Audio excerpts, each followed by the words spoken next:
یسوع مسیح کے بابرکت نام میں آپ سب کو سلام۔ میں سیموئل نواب الدین اس خوبصورت موقع پر میرے اور خاندان کی طرف سے جشن آزادی کا 73واں سال مبارک ہو۔ 14 اگست جشن آزادی کے موقع پر ڈاکٹر سہیل سے چند سوال پوچھیں گے کہ پاکستان میں مسیحیوں کا کردار کیا تھا۔ جی ڈاکٹر صاحب، بہت شکریہ۔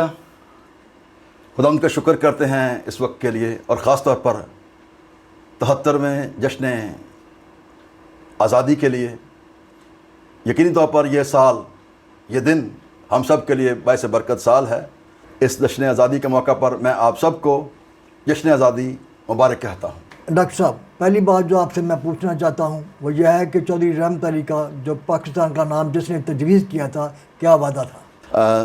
شامل صاحب، چودھری رحمت علی کا وعدہ جس کے تعلق سے میں آپ کو بتانا چاہتا ہوں، لفظ پاکستان کے خالق چودھری رحمت علی نے روزنامہ انقلاب لاہور میں اپنے مضمون میں کہا کہ پاکستان ایک جمہوری ملک ہوگا۔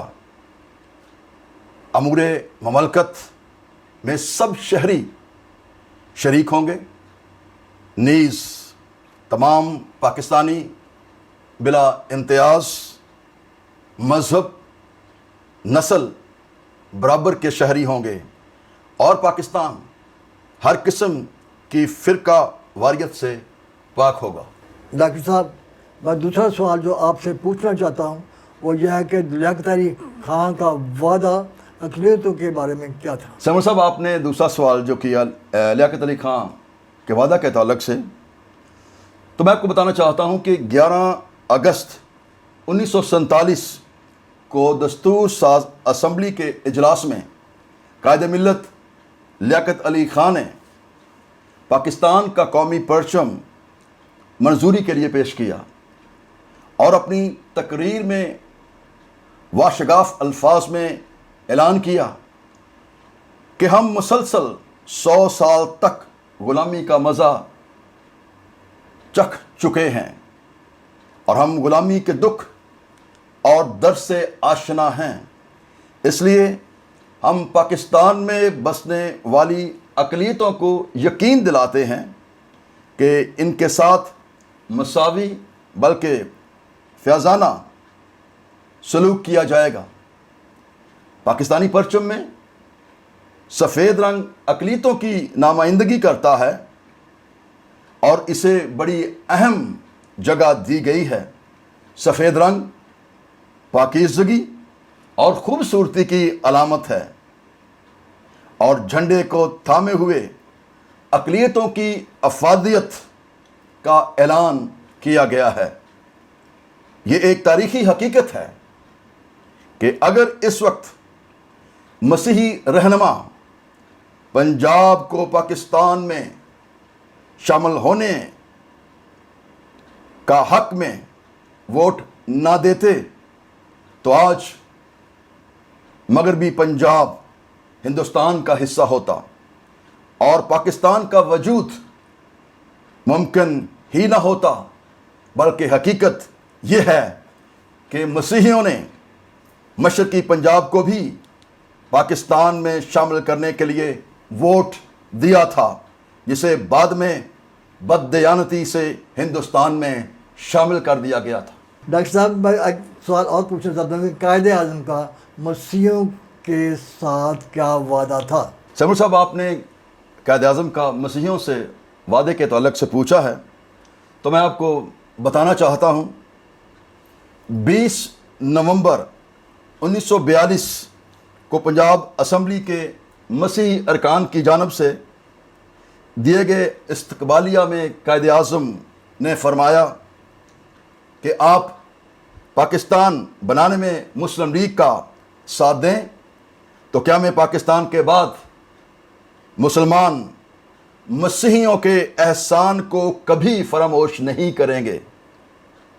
مسیحی اقلیت ہمارے پاس ایک مقدس امانت ہوگی، ہم انہیں قومی اور صوبائی اسمبلیوں میں بھی نمائندگی دیں گے، اور ان کے جان و مال کی حفاظت ہمارے فرائض میں شامل ہوگی۔ 18 اپریل 1947 کو دیوان بہادر ایس پی سنگھا اور ساتھیوں سے ملاقات میں قائد اعظم نے مسیحیوں سے قیام پاکستان کے لیے تعاون مانگا۔ اس موقع پر آپ نے فرمایا تھا کہ آپ مسیحی پاکستان کے حق میں آواز بلند کریں، پنجاب کی اقلیتوں کو بدلنے کی کوشش کریں، پنجاب کے مسیحیوں کی حمایت سے پاکستان نزدیک ترین آ جائے گا۔ اس وقت جب کہ ہم ابھی پاکستان کے لیے لڑتے ہیں، کروڑوں انسانوں کا خیال ہے کہ ہم ناکام ہو جائیں گے۔ اگر آپ نے ہمارا ساتھ دیا تو یہ بات مسلمانوں کے دل میں نسل در نسل یاد رہے گی، اور مسیحی اقلیت جو ویسے بھی اہل کتاب ہے ہمارے نزدیک ایک خاص رشتے میں منسلک ہو جائے گی۔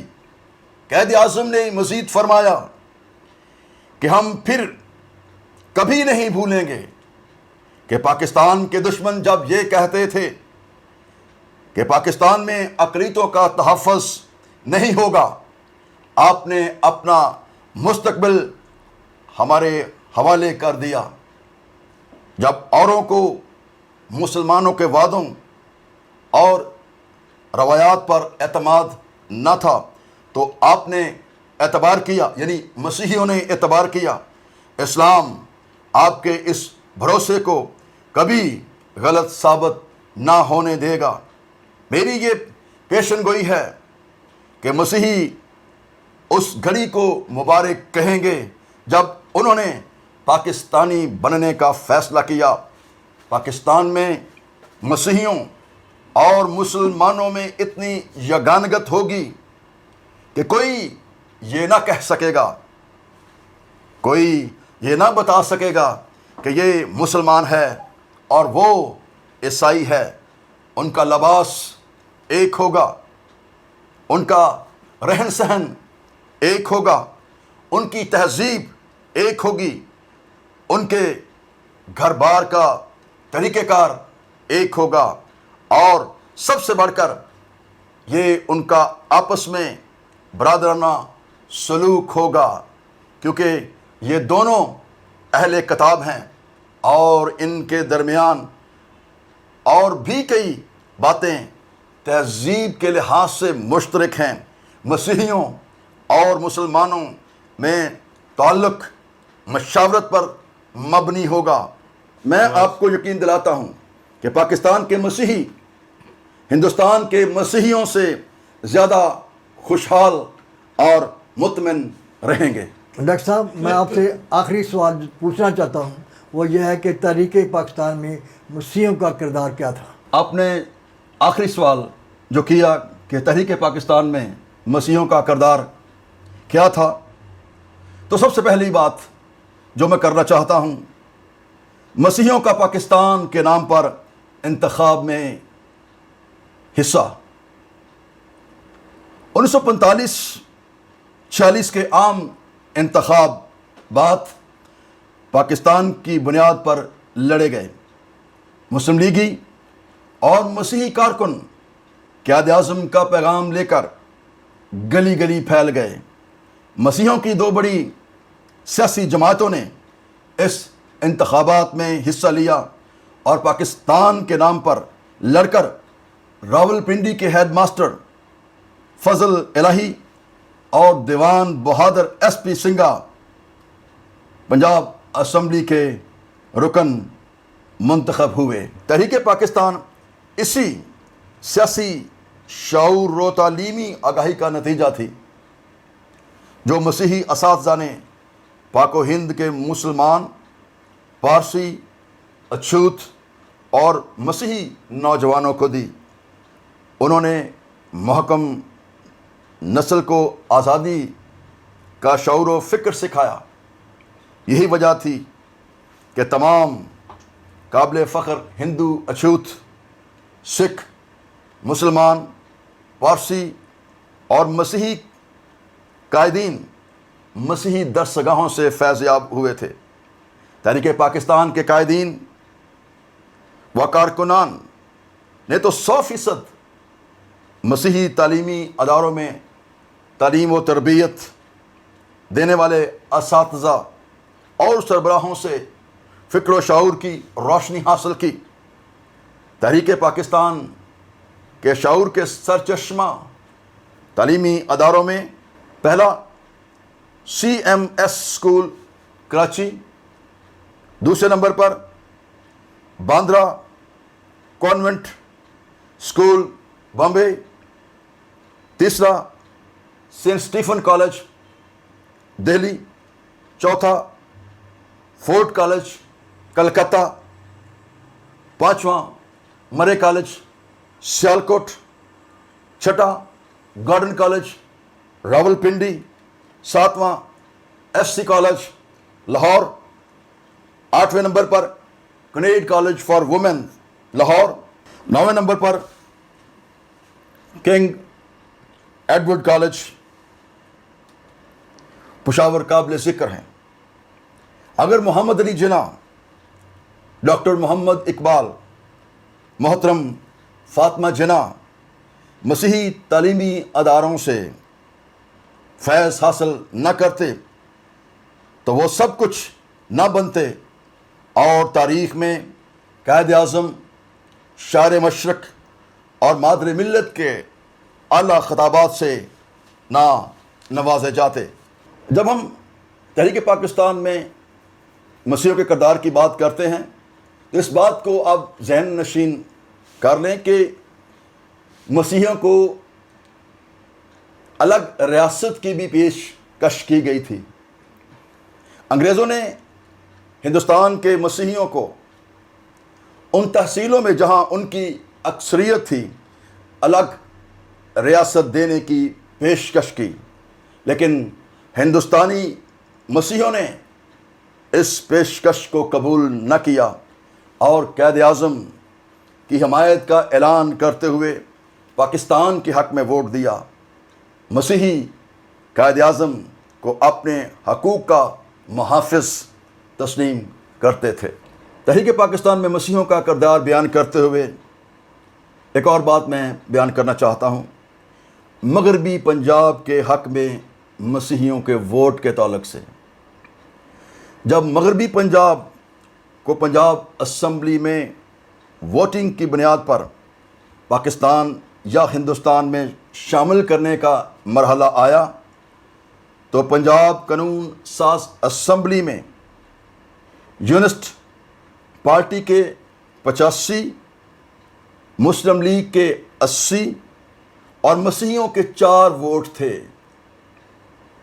پنجاب اسمبلی کا اجلاس 23 جون 1947 کو منعقد ہوا، جس کی صدارت متحدہ قانون ساز پنجاب اسمبلی کے سپیکر دیوان بہادر SP سنگھا نے کی۔ تو قائد اعظم کو مسیحیوں کے ووٹوں پر پورا اعتماد تھا، کیونکہ SP سنگھا نے اپنی حمایت کا پورا یقین دلایا تھا۔ 3 مسیحی ممبران اور یونسٹ پارٹی کے 8 مسلم ممبران نے مسلم لیگ کے 80 ممبران کے ساتھ مل کر مغربی پنجاب کو پاکستان میں شامل کرنے کے حق میں ووٹ دیا، جبکہ ایک مسیحی ممبر بیمار تھا۔ اس طرح مغربی پاکستان کو پنجاب میں شامل کرنے کے حق میں 91، جبکہ ہندوستان کے حق میں 77 ووٹ پڑے۔ یوں مغربی پنجاب پاکستان میں شامل کیا گیا۔ اس موقع پر میں آپ کو بتانا چاہتا ہوں کہ اکالی دل کے رہنما ماسٹر تارا سنگھ نے پنجاب اسمبلی کی سیڑھیوں پر کھڑے ہو کر کہا، جو مانگے پاکستان اسے ملے قبرستان۔ لیکن ہم اس بات کو دیکھتے ہیں، پڑھتے ہیں، سنتے ہیں تو ہمارے مسیحی رہنما ایس پی سنگا نے ماسٹر تارا سنگھ کو جواب دیا، سینے پر گولی کھائیں گے پاکستان بنائیں گے۔ یہ الفاظ ایس پی سنگا کے تھے کہ سینے پر گولی کھائیں گے پاکستان بنائیں گے، اور یوں مسیحی ووٹوں کے وسیلہ سے پاکستان جو تھا وہ وجود میں آیا۔ آخری بات جو بیان کرنا چاہتا ہوں، پنجاب قانون اسمبلی کی کارروائی۔ جنوبی پنجاب کے مسلمان اکثریتی اضلاع کے ممبران پنجاب قانون ساز اسمبلی کا اجلاس زیر صدارت عزت مآب دیوان بہادر ایس پی سنگا، اسپیکر پنجاب قانون ساز اسمبلی کابینہ کے کمرے اور مشرقی پنجاب کے غیر مسلم اکثریتی اضلاع کے ممبران کا اجلاس سردار کپور سنگھ، ڈپٹی اسپیکر پنجاب قانون ساز اسمبلی، مورخہ 29 جون 1947 بروز سوموار کو صبح 9 بجے لاہور پنجاب اسمبلی کے چائے کے کمرہ میں منعقد ہوا، جس میں پنجاب کی تقسیم کا فیصلہ کیا گیا۔ پنجاب کی تقسیم کے حق میں 91 اور مخالفت میں 77 ووٹ کاسٹ کیے گئے۔ اس طرح مغربی پنجاب پاکستان میں شامل ہوا، جس میں مسیحی ممبران دیوان بہادر ایس پی سنگا سیریل نمبر 84، مسٹر فضل الہی سیریل نمبر 27 اور mister A C Gibbon serial number 33 نے مغربی پنجاب کو پاکستان میں شامل کرنے کے لیے ووٹ ڈالے۔